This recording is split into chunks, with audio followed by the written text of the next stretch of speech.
Good evening, ladies and gentlemen. My great privilege to welcome all of you here. And today we have assembled to really have a discussion on a very, very important topic. Everybody is now talking about SMEs. We all know that even the country head is talking about SMEs, giving everything to SMEs, making it strong, and achieving his GDP growth via SME. Under such circumstances, why we Nagpurians are must lag behind, and therefore we have also decided that we will also organize a lot of talks and really call the small scale and medium sector to be here at VIA, and that we have fruitful, meaningful discussions here. May I request those who are sitting at the back, please come forward. I want to make it a very, very interactive session. Let's ask a lot of questions to Mr. Premchand so that we get our problems solved. That is what our motto is. Till such time, ladies and gentlemen, I would like to tell you that we have now are with IIM Nagpur, which is being mentored by IIM Ahmedabad, and that we have entered into an agreement that any professor coming from Ahmedabad for teaching here will take that opportunity and see that we have requested them to please make available all the professors to us so that we organize such meaningful talks and take advantage of the knowledge that these people have. The best part of them is that they are related to both to industry and also to into academia. So we will take we'll be able to take the advantage of theory as well as practical both. Welcome, Mr. Premchandar, to VIA. Looking forward to a great discussion ahead. Friends, something about SMEs is that we normally, Mr. Premchandar, we normally face a few problems which I am sure every SME must be facing. Number one is about financing. Number one is getting a finance, because we don't have collateral, other securities to be given to bank. But they normally are insisting. So now what do we do? Where do we go? And once we get it, then it is so difficult. How do we earn and make it make the project viable? Thirdly, many of us are not in a position to manage our finances properly. So there are few questions on finances. Second is about our people. Normally, we have seen we take the small and medium entrepreneur. He really takes a lot of effort in training them, and the big companies pay them just 1,000, 2,000, 5,000 rupees more and take away. So what do? Once again there's a gap, and we hardly find in SMEs to train such a personality again. But because of that, the vacancy is created. Then there are a lot of problems because we don't have somebody who can replace. So then there is again a problem. How do we achieve our targets? How do we do with this? So this is another great problem. How do we retain our manpower? And though it is very, very difficult, but certainly I am sure you'll be able to tell us how to train them. The third problem should be of time. That's very, very, small entrepreneur is supposed to make everything into his organization, right from going early in the morning, cleaning till coming late in the evening to home. So I do not know what hints you would like to give us to manage our time. And last but not the least is about the marketing. Fierce competition. We do not have a lot of funds to invest, give a full paper ad into the newspaper. Neither we can go to television. So I do not know, or print media. How do we go about, and which is marketing, which is supposed to be the strongest part of any organization. We really lack in that.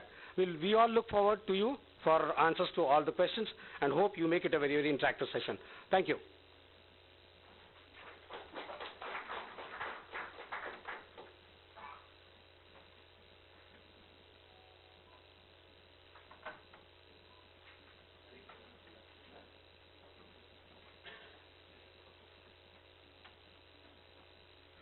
Thank you, sir.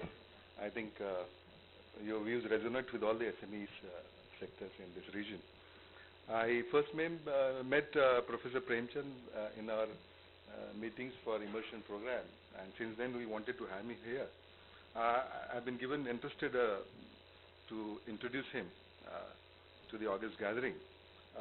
He joined IIM Bangalore as a faculty in December 1988 in Finance and Control, and he was at IIM Bangalore till September 1997. During his stay at IIM Bangalore, he was offered a course on management control systems and valuations. Presently, Professor Premchand is working with IIM Ahmedabad, and he joined this organization in January 2009 as a visiting professor in the field of finance and accounting. Uh, he has really spent equal time in industry and academia, and that's very interesting about his profile. And he's worked like companies in SBI, Reliance, ILFS, and he's presently working as an independent director in one of the leading engineering companies in Bangalore also. Uh, it's always difficult for for an SME entrepreneur to really understand. I mean, we can understand the theories, but to implement it in the marketplace in the real situation. I think deliberation with Premchand, Professor Premchand would really crystallize about that process of how to really implement those theories in the real world problem. So without taking much time, I hand it over to Professor Premchand.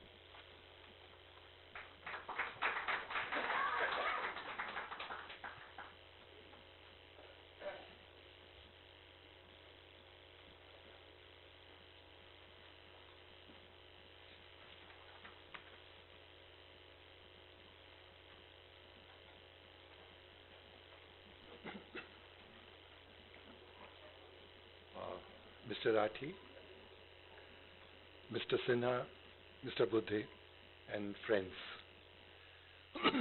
It was quite a challenging task for me when I was given this request to come and talk, because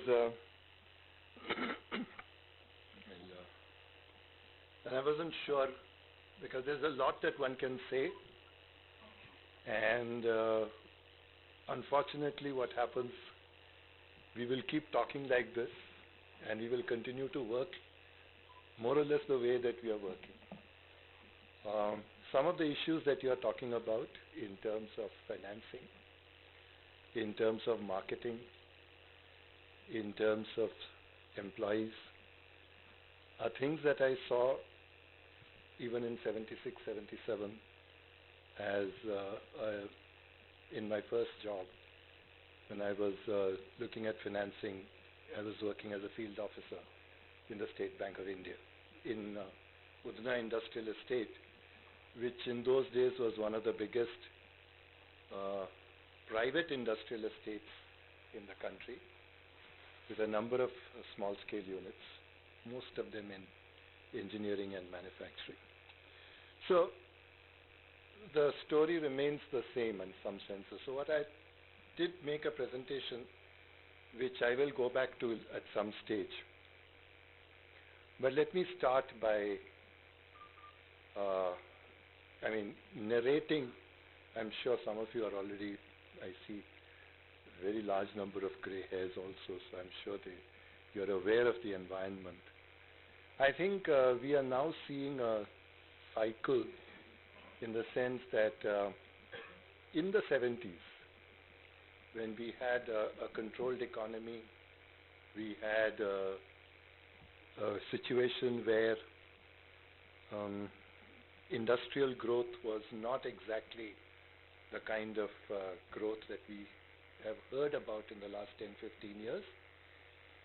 There was a significant effort in the 70s towards the SSI segment, as it used to be known as in those days, with the development of the Industrial Development Corporations, the IDBI, and then setting up of SIDBI, and some of the banks, and I must say that, not saying that because I was a part of SBI, but SBI took a lead under Mr. Talwar in the early 70s to significantly lend to small-scale industry and understand small-scale industry.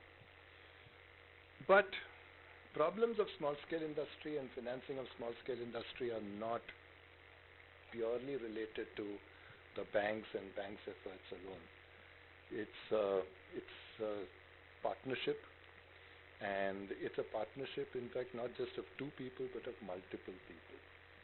Wherever the ecosystem of the environment, the government, the banking, and large industry supported the whole process, you will see that small-scale manufacturing has developed. In Udna, for instance, We used to see very, very good small units manufacturing transformers, manufacturing components for the textile industry, and so on and so forth, which in those days had turnovers which, were 50, 100 crores and were substantially large without public capital, without being public limited companies, purely on the basis of traditional bank financing of cash credit, lock and key, factory type, cash credit facilities, bill discounting, book debt facilities. But then we went through a whole cycle, through the 80s and then through the 90s. And in the 90s, I think manufacturing has become less glamorous than what it used to be. So we possibly need to revive that. And that's going to be mainly because the employment potential for manufacturing is far greater than in, let us say, for instance, in the services sector. So if you look at the technology industries, yes, there is employment potential there. There is employment potential at secondary and tertiary levels. But the country as large as ours, as diverse as ours, needs to have organizations which manufacture quality products for local markets.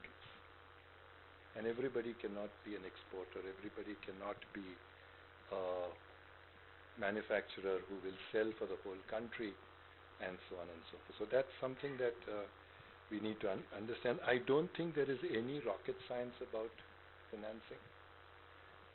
There is no rocket science about financing. There is, it is still the traditional methods of equity and debt. One has looked at all kinds of forms of financing. Yes, you can tinker around at the corner, but quite frankly, one has to recognize that today, unlike in the 70s, in the 70s, banks didn't have too many opportunities to lend. There wasn't a lot of activity. So there were, some of the banks consciously started lending to the small scale sector, not because they were socially aware or anything like that. It's also good business. It was good business. They got good returns. They got good interest rates. Lending to small scale sector was at least 200 basis points above the state bank lending rate, while to the Tatas or the large companies it may be 50 basis points above the lending rate. So it was good, it was secure, and there were not too many other avenues. Today, that is missing. So there is a need possibly for small scale sector to make things different for themselves to be able to attract financing. And there I would like to emphasize that I think the step forward that small industry can take is to essentially look at innovation. Innovation in manufacturing, innovation in the product. And that is something that is missing to a great extent in the technologies that we are using. And I'm sure, if I say this, I'm sure some of you will point out some newspaper article where somebody has done something innovative, but it's not enough. And I think that's something that we have lost out on, or we have not developed enough of in terms of innovation. And I think that innovation is something that will create much more value. The thinking today in literature amongst researchers is that innovation doesn't happen in large firms. Innovation happens in small firms. It happens at small firms because small firms are able to take that kind of risk. Large firms have strong processes, risk-averse managers are not likely to be. In fact, Schumpeter, who believed that small firms could not innovate, actually has not exactly been, proved right. In fact, he's been proved wrong by the experience of the last 15, 20 years.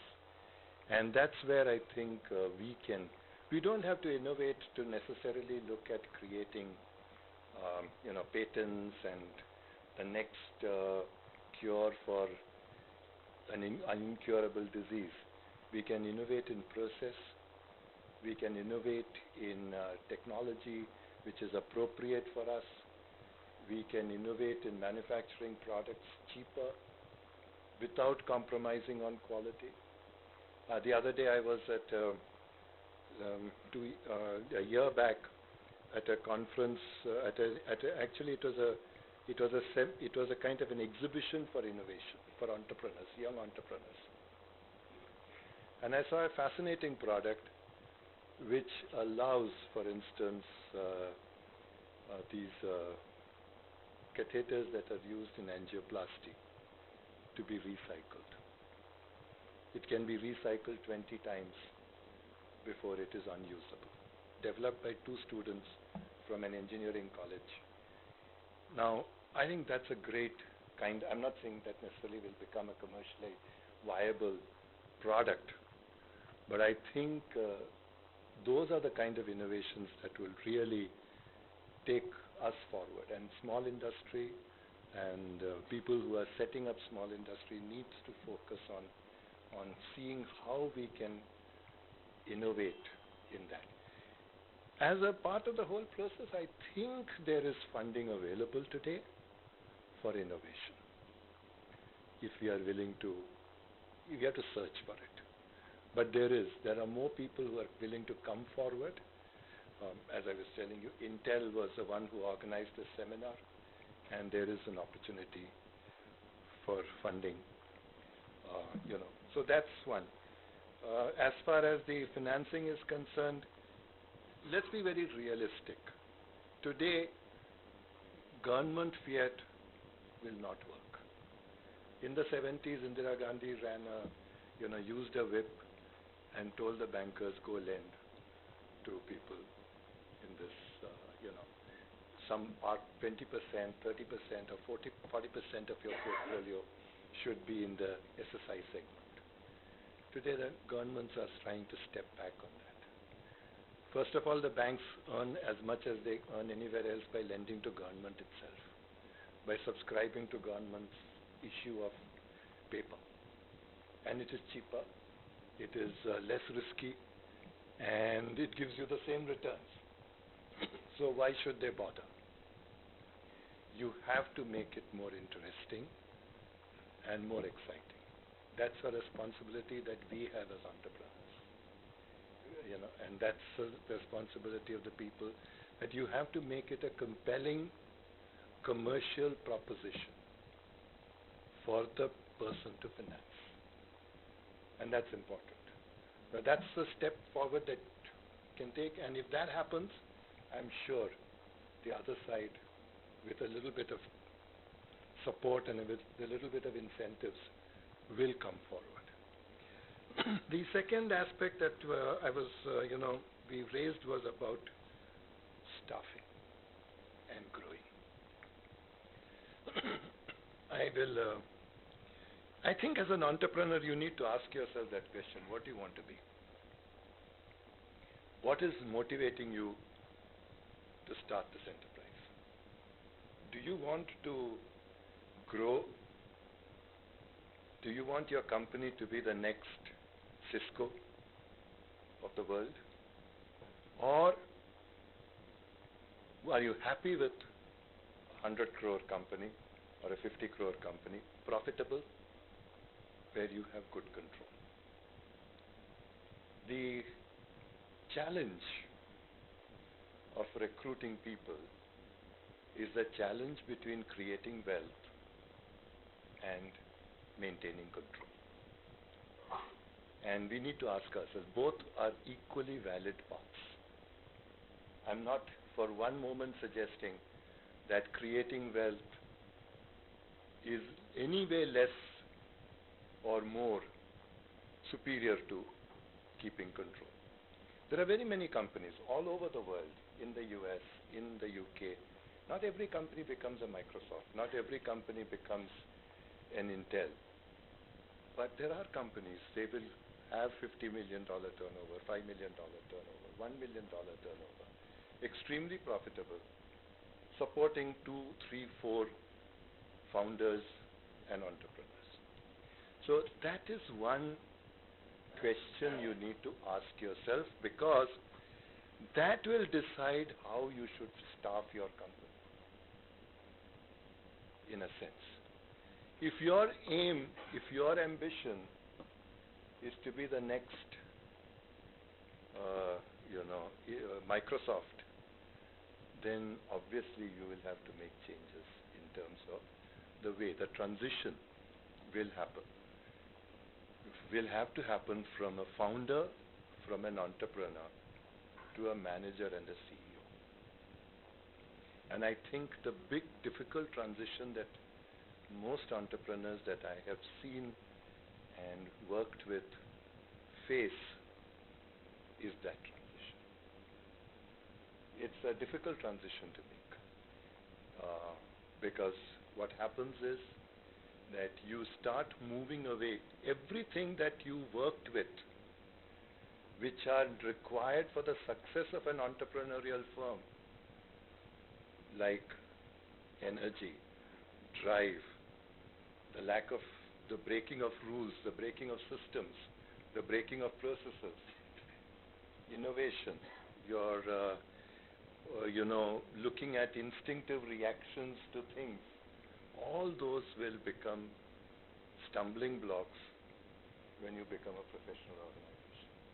Every 3 or 4 or 5 activities or actions that you look at, your ability to take decisions quickly on the move, not worry about documentation, not worry about processes, not worry about systems, which are so critical for entrepreneurs at the startup stage, becomes very difficult to sustain when the organization becomes professional. So the very reasons why you are successful are also the reasons why you fail when it becomes professional. And that transition is not easy to make. It's not easy to make for most entrepreneurs. So that's why I said, important for us to sort of ask ourselves the question, what is my game plan? What do I want to be? And the answer that you give yourself is the right answer. Because there is no right or wrong answer for this. It's your own answer. Right? It's your own answer. And that is something that you need to decide. And then if you need to change, sometimes you have to step back. If you want to be the next Microsoft or the next Cisco or the next Intel, Cisco, they sacked the promoters, the founders, because they were standing in the way. The founders were keen on developing more and more sophisticated communication devices because they were scientists. They were interested in the technology. They were not interested in business. I mean, business was incidental. Their passion was developing more and more products. They brought in a chief executive to build the business. And the first thing the chief executive, not the first, but one of the early things he did was to sack the 2 founders. It happens. Today it happens in many companies because when you are seeking financing, you don't have debt, you go to venture capital firms, you give them equity, soon they have 51%, and then they show you the door. Right? So if you want to continue, you need to make the transition. You need to make that transition to a manager. You need to be comfortable with systems. As a manager, as a founder, and particularly a founder who is interested in control, I tend to look at people, co-founders and early employees, people whom I'm comfortable with, not necessarily professionally the best. Okay. And that's fine. That's absolutely fine. So I'll make my brother or cousin the head of finance. And I trust him. And I know that. That's fine. It's okay. As it works as long as you're a 5 crore company or a 50 crore company. But you decide to do an IPO and you become a 500 crore company, or you want to become a 1,000 crore company. When you go out for the IPO, the first question they'll ask you is, who's your director of finance? What is their qualification? You go to a venture capital company or a private equity company, and when you negotiate with a private equity company, the first question they ask you is, tell us your top management team. What is their qualification? And are they equipped for the job? Do they have a marketing director who can go out and get business? So there are issues like that, and that's one of the first challenges that you need to ask yourself. I call them founders' dilemmas. And actually, I thought I would start with a long presentation, but now I think I'll do this as a discussion. And please stop me and react if you think, or you want to interject, or you want to add. Please stop and go ahead. But I call this a founder's dilemma. Whom do I bring in as co-founders? Whom do I bring in as early managers? I'm not talking of the rest of the employees, and I'm not talking of at the other level, but the critical employees will be determined by what is my objective. And is my objective control? Is my objective scale? That is it. And if you want to scale, then you have to give up control. If you want to retain control, then you have to give up scale. Very rarely, even Dhirubhai, yes, he built a multi-billion-dollar empire, but he did have to give up control at some stage or the other. He had to bring in professionals, allow them a free hand. He continued. I worked in Reliance in 1983, 84. It was still a very controlled organization. Everything was, decisions were taken in maker chambers. But look at 1993. Look at 2003. It's no longer a controlled organization. It's too large an organization to control. That transition has been made not by the founder, but by the founder's children. They have made that transition in some senses. Yes, some aspects are still very, very family business nature, but by and large, the Tatas have done that. Because for them the vision is a global. But there are other organizations which are very good, very, very successful, and stay within their size. They don't grow. They stay within the family structure that they have. So I would say that the first thing that you need to ask yourself, if employees are not staying with you, and if you're not able to attract the best of employees, the question you need to ask yourself is, am I giving the reaction that I have more interest in control and not in scale? And if you are in that way, then you need to find employees who are happy to work in such situations. And that should be your criteria. Because your criteria is not skill. Your primary consideration is the employee comfortable in working in such an environment? If he's not, if you don't make that your primary search criteria, that employee will not stay. It's not like a professional organization where you